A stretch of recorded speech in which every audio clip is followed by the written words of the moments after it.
today's video, I am going to be showing you 5 creative methods to overcome procrastination. So first of all, what is procrastination? According to Google, it is the act of delaying or putting off tasks until the last minute. But I would define procrastination as nothing but resistance. Because think of it, procrastination is the thing that stops you from doing your work. So technically it is nothing but the resistance to do your work. And the best way to overcome it is literally to take action. And sadly there is no magical formula to overcome procrastination. But think of it like this. When you are taking action, you are indirectly challenging your resistance, which is nothing but procrastination. You are defeating it as well. And I know this is so much easier said than done. So that is why in today's video, I am going to be showing you 5 creative methods that will actually make it easier for you to overcome procrastination. These methods are effective and they have also worked really well for me personally. In this video, I am going to be showing you 2 broad categories. One is the short-term methods that work really well in the short term, and the other one is the long-term methods that work really good long term. So let's start with the short-term methods. The first method is the dice method. So in this method, you are going to write down 6 of the most important tasks that you have to do in a day, and then you are going to roll the dice, and the number that comes up is the task that you're supposed to do. The rules here are that once you roll the dice, you are not allowed to re-roll it again. And the second rule is that once you roll the dice, you're not allowed to do any other task until and unless you finish the task that came while you roll the dice. But this method only works really well as long as you follow those 2 rules. The second method is the daily highlight. So for this, you are going to write down the most important task that you have to do in a day, and this task will be named as the daily highlight for that particular day. And according to the rule, you are supposed to complete it on that day, like no matter what.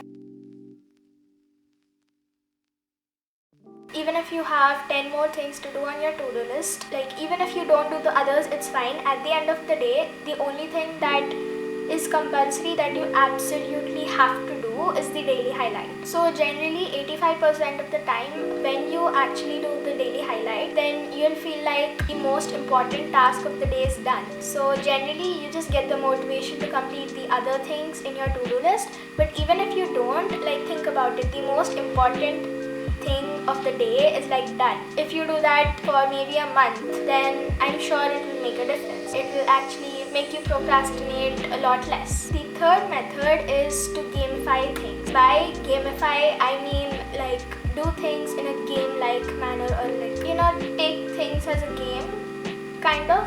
Let me give you an example. So you can reward yourself when you study for 5 days in a row, or you can use apps like Forest, where plant a tree in the app and you are given a challenge to not open any other apps at that time, or the tree that you planted dies. So this kind of tricks your brain into having the same effect that you might actually have while playing most games. So like if you look at Forest, it kind of works in this way. The more you focus, and as long as you stay on the app until the timer goes off, you keep getting new coins, and with those coins you can buy other trees, and then at the end of a period of time, you will be left with a tree full of forests.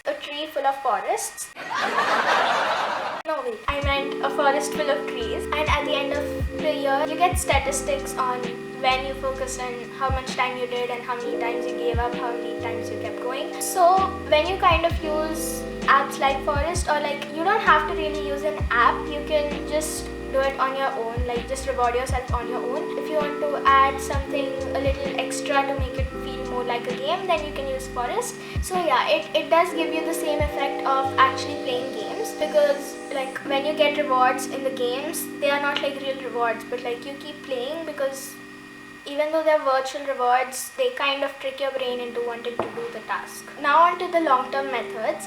So the fourth method is habit tracking. Habit tracking is a really good method to overcome procrastination, because when you start habit tracking, it kind of puts your mind in a state where you want to check things off the list, or especially when you have really creative, your mind will automatically want to see the entire tracker colored or ticked. It depends on how creative your habit tracker actually is.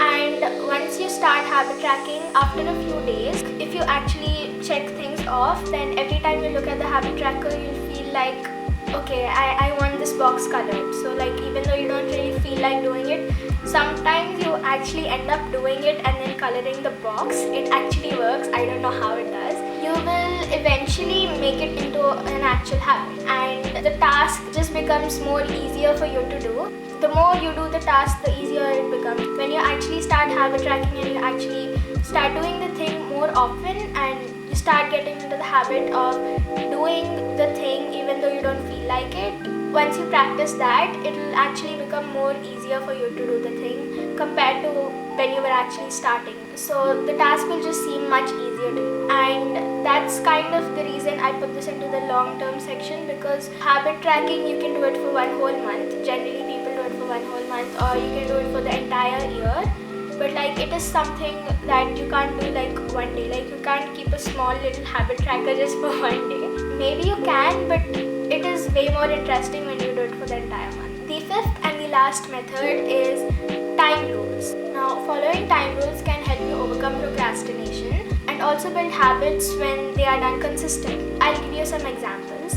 One time rule that I use is the 15-minute rule. According to this rule, when I don't really feel like doing something, I have to start doing it for 15 minutes, and I can stop if I want to, but generally after 15 minutes you won't feel like stopping, because you kind of get into the flow of doing that task, and generally 95% of the time you'll want to keep going after 15 minutes. Another time rule that I use is the 2-minute rule. So according to the 2-minute rule, what I'm supposed to do is anything that will take me less than 2 minutes to do, I have to do it then and there. Even though it might not seem like a lot, it actually really helps.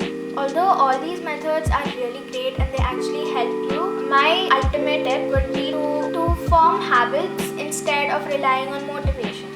Because motivation doesn't really work in the long run, and you can't always expect to be in the perfect mood to do something. You won't really feel like doing your work every single time. So I would suggest you to actually focus on making habits than relying on motivation, because they actually help you in the long run. Once something becomes a habit, it is like actually really easy for you to do it. The ultimate tip is to form habits and to not rely on motivation. So guys, that was today's video. I hope you liked it, and I hope you found this video helpful. If you did, then please give this video a like. Also, I changed the intros. Do let me know if you like the new one or the old one. If you're still watching, then comment down this emoji in the comment section down below. And thanks for watching.